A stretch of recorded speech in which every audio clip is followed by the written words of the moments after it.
For Vince Carter. Scotty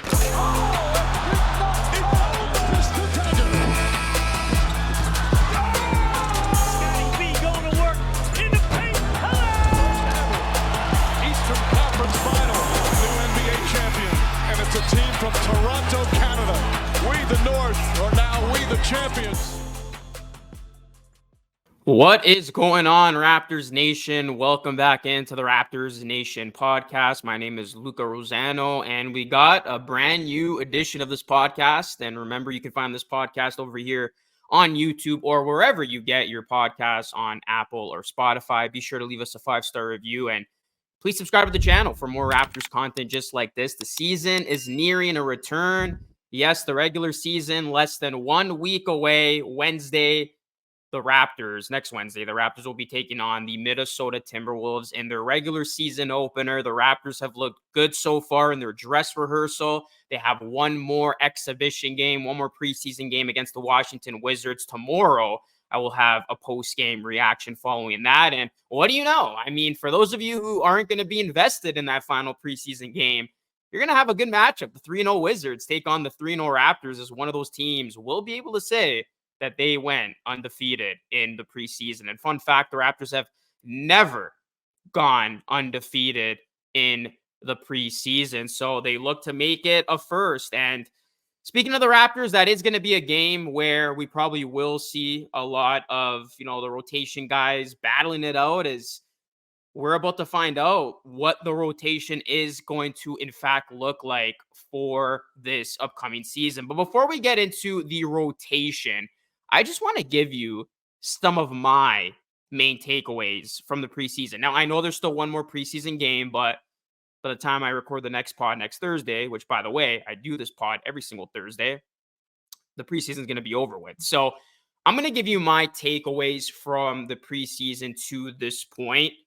And let's start with the Darko Rajakovic era has gotten off to a nice start. And the Raptors offense / ball movement has looked so much better. And you can credit Darko reinventing the wheel here, with his 0.5 offense with this Raptors team, implementing it. And the Raptors personnel has seemed to benefit from it greatly. I mean, the Raptors have been moving it well, carrying and sharing. You see those assist numbers going up, and there's no more stagnant play. I mean, at least we haven't seen it so far. The Raptors, they are moving that basketball, and guys know that they got to make a quick decision. They're either going to pass it, they're either going to shoot, they're either going to make an aggressive move to the basket. And so far, it has resulted in the Raptors offense looking really good, a lot better than it did last season. So this is the type of offense that's going to limit the Raptors being stagnant and, it being a chore to score, because the Raptors have done a good job scoring in these first 3 preseason games. And it's nice to see, the Raptors being able to hit their shots. You want to see them consistently hit their threes. They did struggle a little bit with the 3 ball in their last game against the Bulls, but overall, the makeup, the philosophy of this offense looks a lot better as guys are playing unselfishly to, that's going to make Masai Ujiri happy. And everybody's just trying to get the other involved. There's not a lot of solo ball happening. Guys are making good reads. If somebody has a read to the basket, they're attacking, or else, we've seen it. Guys are making the extra pass. Guys are finding the open shooter. And once that's shot starts to fall consistently, that's just going to open everything up. So I've really liked what I've seen from this Raptors offense. It was going to be one of the things that us as fans looked at, because the defense is going to be there. I didn't have my concerns about this defense going into the season. You look at the personnel, the Raptors got many good defenders that once they're locked in and playing high engaged basketball, they're going to be, tremendous defenders. And we saw Scotty Barnes in particular, as he had 4 blocks and he was guarding everybody on the Bulls from point guard to center. So I wasn't concerned about the defense. It was this offense. How was it going to look with the Raptors missing Fred VanVleet, who obviously signed with the Houston Rockets? But so far, so good. This offense has not struggled, overall. And it has looked like a competent offense, and a lot of guys are getting involved, which is what you like to see. So we'll see how the offense looks in the regular season, which is going to be the real thing and the real test for this Raptors team. But I've liked what I've seen there. Another thing that has caught my attention from the preseason, the Raptors bench looks like it has a chance to be good. And, it's been a while since we've had bench mob vibes here in Toronto. I mean, last season, the bench was a mess. You didn't know who was going to get minutes. It seemed like Nick Nurse, relied heavily on the starters. He went with shorter rotations, and, Raptors starters were just being burnt to the ground, it seemed. You're not going to have that issue this season. Rajakovic likes the longer rotation. He already said that he's going to go with 10 guys, and we'll get to this more a little bit later on in the show.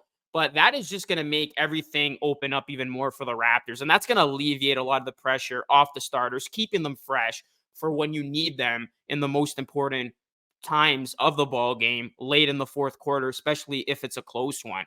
But you look at the bench, Gary Trent Jr. in particular has caught my attention. Now, we know at this point it's a foregone conclusion. Dennis Schroeder will be the starting point guard, which means Gary Trent Jr. will be the sixth man. Obviously, that was one of the things that we're going back and forth debating. It seems apparent now that Gary Trent Jr. is in fact going to be that sixth man. And he seems like he's ready to lock into that role. Obviously, he wants to be a starter, but he's the ultimate professional. And I really liked how Gary Trent Jr. said that he's just going to go out there and try to help the team win. And, we've seen that. Gary Trent Jr., even though he's coming from off the bench, he's still been playing high energy. He's still been playing meaningful ball. And that's the thing. He's still going to have a meaningful role on this team, even though he's not starting, because Gary Trent Jr. has a chance to be very special from off the bench and lead that second unit and instantly inject some offense to this Raptors team, especially when they need it. And we saw it in that game against the Bulls, right? The Raptors were struggling to shoot the basketball in the first quarter. Gary Trent Jr. comes in and he scored 8 of his 11 in that first Q. And in 25 minutes, he had 11 points, 4 rebounds, 4 assists. So Gary Trent Jr. overall has been very good this preseason. And if this is a sign of things to come, having Gary Trent Jr. lead that second unit is going to be solid, because you talk about Gary Trent Jr. getting doing his thing, being that Raptors sixth man. I think he's going to do a wonderful job with it, especially since he's locked in. And then you talk about some of the other bench pieces. Jalen McDaniels has very much impressed me. And I think this guy is going to get a rotation spot, because you look at Jalen McDaniels, he's able to crash the glass. He had 5 rebounds, 6 points. If he gets that shot falling, that's a nice sign as well. He's good defensively. So I really like the addition of Jalen McDaniels, and I think he's going to be a staple of this rotation. You talk about some of the other bench guys, Boucher, who started the last 2 games because Jakob Poeltl has been out with illness. He's going to move to the bench. You like him in that bench role. Precious Achiuwa is going to come back as well. So all of a sudden, the Raptors have a very nice bench. And then you got some of the end of the rotation guys who have looked good as well. I mean, Grady Dick, we'll get to him in just a bit here, but, he has shown a lot of promise as well in the minutes that he has been given. And a guy like Malachi Flynn, you just hope he can figure it out, because clearly Darko Rajakovic is high on him, but he's been getting run. I haven't really been sold on Malachi. He has struggled a ton. But then even some of the other guys, Gay has looked good in the minutes that we've seen him. Even, Freeman Liberty. And, obviously you still have guys like Thad Young. I know a lot of people don't want to see Thad Young play, but, he has been getting some runway here. And then you got Otto Porter Jr., who's my wild card in all this, because I haven't fully given up on Otto Porter Jr., as I know a lot of Raptors Nation have at this point, and rightfully so. They haven't seen him play, and I don't even know if he's ready to go fully. But Otto Porter Jr., I still think, can be a meaningful contributor on this team. So overall, though, the bench is going to look a lot better. It's going to be solid. Your main guys are going to be Boucher, Achiuwa, Gary Trent Jr., and McDaniels. And you got to feel good about that. And that fifth one's going to be up in the air. We'll talk about that in just a bit here. But yeah, the bench, we saw it against the Bulls, outscoring the Bulls second unit. I think it was like 40-22, something like that. So the Raptors bench is going to be a lot better. And that, in essence, is going to help the starters. So I'm very much looking forward to the Raptors bench. And that has been something that has, caught my attention in a good way. And then another thing that has, caught my attention and just a takeaway in general is Scotty Barnes looks good, man. Like, he just seems like a dude who is ready to take that next step. And he is just fiending for the regular season to start because Scotty Barnes has been going all out this regular season, this preseason. And that's great to see because, you see Barnes, he has been highly engaged from start to finish in these games on both sides of the ball, which has been great to see. When he has the ball in his hands in the open court, he's either looking to attack or find his teammates. He's been able to hit his shots, which is great to see. His 3-ball in particular from the last outing. And then on defense, he has been a revolution. I mean, I talked about it. He was guarding all, positions of the Bulls players, and he was just getting down to business, stealing the basketball, blocking shots, putting his body on the deck. Barnes is ready to erupt, and I think he can make a leap, not only with his offense, but with his defense. And when you put it all together, it seems like Scotty Barnes is due for a special, special season. And clearly, this is the year where we want to see it because the last 2 summers, the Raptors have been in trade rumors for Kevin Durant and Damian Lillard, and Scotty Barnes was the untouchable, as Zach Lowe did confirm that in a recent report that he had. And we knew this, that the Raptors were not going to trade away Scotty Barnes because of how high they were on the Rookie of the Year from a couple seasons ago. So this is the season where Scotty Barnes can put it all together and prove that he's in fact that guy. And this is the guy who the Raptors have to look forward to many, many years to come of leading their franchise. So I've been a big fan of Scotty. He put in the work this offseason. He's gotten his conditioning much better. And like I said, he's doing the things that you want him to do better so far. His shooting, he looks more comfortable with the ball handling duties. And I know it's just the preseason. I don't want to get ahead of myself, but Scotty looks good. And then in combination to that, another takeaway is the fact that, he and Siakam were able to coexist in that last game at a high level, because that was one of the concerns I had. Were these guys able to play together at a high level without hindering the other? And I mean, if we get more outings like the one we got against Chicago, where both these guys are playing at a high level and these guys show that they can be a 1-2 punch, a dynamic duo, I've said it from the summer, the Raptors are going to turn a lot of heads and exceed expectations. So that was really nice to see that in extended minutes, that Barnes-Siakam duo, especially in the fourth quarter of that game at one point, combining to score all 17 Raptors points. So those have been my main takeaways. Overall, the offense ball movement looks good.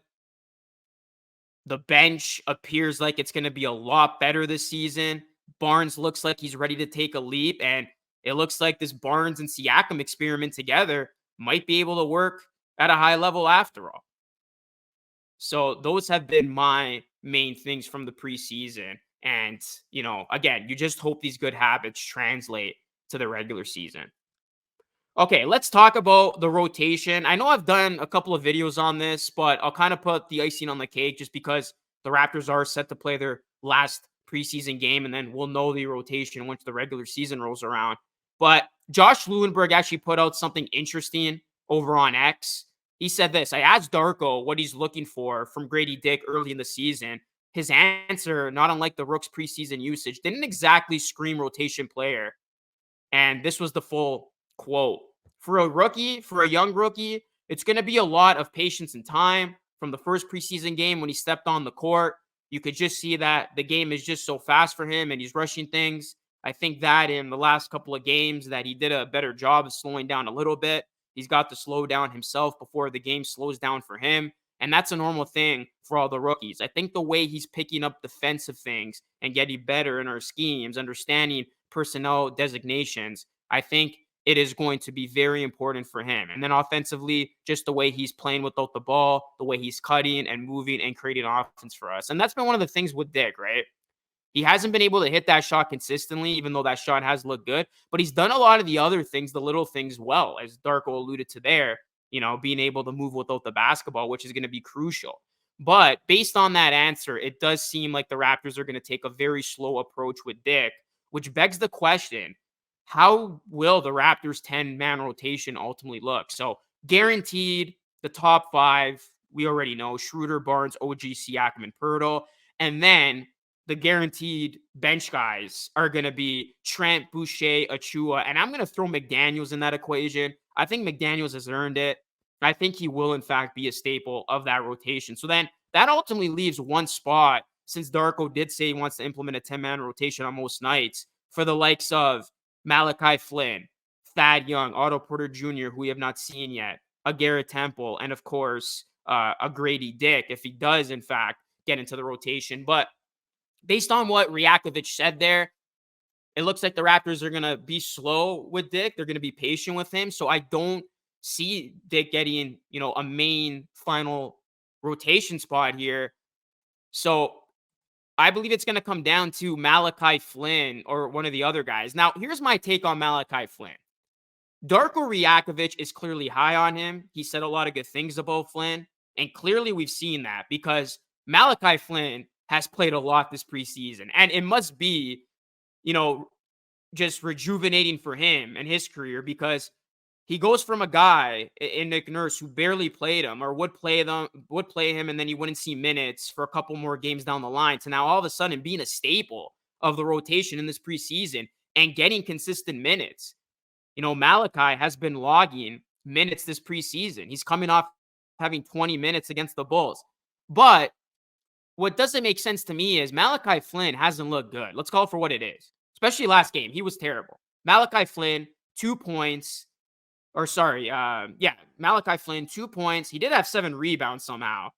3 assists, but he was 0-4 from the field. And you can't have that with the guy who's leading your second unit. You need shooting in that second unit, more of it, beside a Gary Trent Jr. So you can't have Malachi Flynn breaking up shots. And that's what we saw from him. And that wasn't even the worst of it. I mean, Malachi did not look good defensively, and he was a bit sloppy at times. So I get it. Darko's taking that approach with Malachi. He's giving him run here, and it looks like he probably will, in fact, get a main rotation spot. But it just, it begs the question, could the Raptors have seen more of a Jeff Dowtin Jr.? Could you have seen more of a competitive competition there? Because that's what I thought was going to brew here. I thought we were going to see a Jeff Dowtin Jr., Malachi Flynn, getting even amount of minutes here in the preseason, and then you make a decision. But Darko has just been playing Malachi, and he hasn't been playing Dowtin Jr. We saw Dowtin Jr. for about 8 minutes in the second preseason game. He got no playing time against the Bulls. So that tells me that Jeff Dowtin Jr. is out of the running here. Now, what would I ideally like to see? I did originally say Grady Dick, but based on the recent comments by Darko, like I said, I think the Raptors are going to be patient with him. So I would like to see, so if they aren't going to put Grady Dick as that 10th guy, I would like to see Otto Porter Jr. if he is indeed ready to go, because you're going to need some more shooting in that second unit. And I think a guy like Otto Porter Jr. can do just that. And he also plays hard defensively, which is good to see. But again, what's his health level at? We haven't seen him. Is he actually ready to play at a high level? That is a big question. But I do think the Raptors could use some of that scoring and defense, as, I would give a Gary Trent Jr. I know he's going to be scoring the basketball, but look, he's looked good in short bursts as a playmaker. He had 4 assists against the Bulls. That is a guy who I think can also get his teammates involved other than just getting his own offense. So we'll see what ultimately happens, but it does look like the Darko version of it is going to be the 4 I just mentioned and Malachi. And, a lot of people want to see Grady Dick, myself included. I think it's going to be a little bit of a slow-moving process. So I would go with Otto Porter Jr. But again, Otto Porter Jr. hasn't played.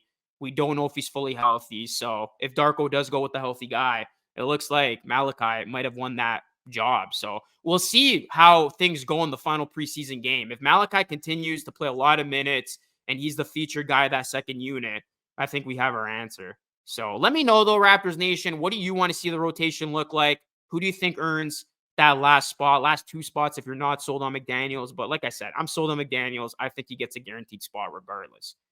Okay. And the last thing I want to talk about to conclude today's show, Siakam, featured as a top 25 player. As you look at Siakam, he was on the Ringer's top 25 top players in the NBA, which was nice to see. I'm not going to go through all the names, but the Ringer put this out yesterday, I believe, and they just had Siakam cracking the list of their top 25. Siakam is number 25. And I think this is a nice touch. And I think this is right. You know, when you talk about the best players in the NBA, I think Siakam is definitely deserving to be in a top 25 spot. You can make a case that he's better than some of the other guys ahead of him, you know, maybe a Halliburton or Sabonis, but I think 25 is fair. That would be on par with my prediction as well. Just looking at this list, I said I wasn't going to run down it, but I am. Yeah, number one, Jokic, two, Giannis. I agree with that. Three, Curry. I agree with that. Doncic, four. I agree with that. Tatum, five. Embiid, six. Durant, seven. Butler, eight. Devin Booker, nine. Shea, 10. I think Shea should be over Jimmy Butler, and Booker should be over Butler. No disrespect to Butler. 11, Anthony Davis. 12, LeBron. 13, Kawhi. 14, Dame. 15, Murray. 16, Mitchell. 17, Fox. 18, Edwards. 19, Ja. 20 Paul George, that is. 21 Bam Adebayo, 22 Jaylen Brown, Tyrese Halliburton 23, Domantas Sabonis 24, and Siakam 25. So I think overall, this is not a bad list. And like I said, this is on par to where I see Pascal Siakam playing. And look, Siakam, we know the drill with him. If he wants to get that Supermax deal, he's going to have to play at an all-NBA level. And he's going to have to probably, get into that top 15 conversation. Well, he is going to have to get into that top 15 conversation if he does want to crack an all-NBA team. So if he is the 25th best player, he will fall out of that all-NBA bid. But Siakam is definitely capable of being a top 20, even, a top 15. I never thought Siakam was a top 10 player, even in his best days. But when Siakam was balling last season, there were times where like, okay, like this guy is definitely top 20, borderline top 15. So I think top 25 is very, very fair. And, Siakam, obviously, is going to have a big burden on his shoulder. Obviously, we're banking on the Scotty Barnes leap, but the Raptors also need Siakam to play at an all-star level if they want any shot of making some noise in the Eastern Conference. They need those two to play at their highest potential. So Siakam's coming off one of the better seasons of his career, arguably the best one. He was able to do it all around. And that's the thing about Siakam's game. He's not only able to score, but I think an underrated part of his game is his playmaking. So look for he and Barnes to do a lot of the playmaking, especially with that first unit. So yeah, Siakam top 25. Raptors are going to need him to be top 25. They're going to need Barnes to play at a high level. But overall, I mean, you got to feel good from what you've seen from the Raptors thus far. Preseason has gone to plan, better than expected, I would even say, because there was a lot of question marks coming in about how this team was going to look under Rajakovic, and so far it's been so good. So we'll see how the Raptors fare once the real thing begins. Next week, they will play the Timberwolves, but the Raptors still have one more preseason game against the Wizards. Like I said, I will have a post-game reaction following that game here on the channel, so you definitely don't want to miss that. Hit a like and subscribe to the channel over here on YouTube, and if you are listening to this pod on Apple, iTunes, or Spotify, please give us a 5-star review. It helps it a ton. That is it for me. I hope you guys enjoyed today's show. I will catch you all again in the next one. Until next time, stay safe.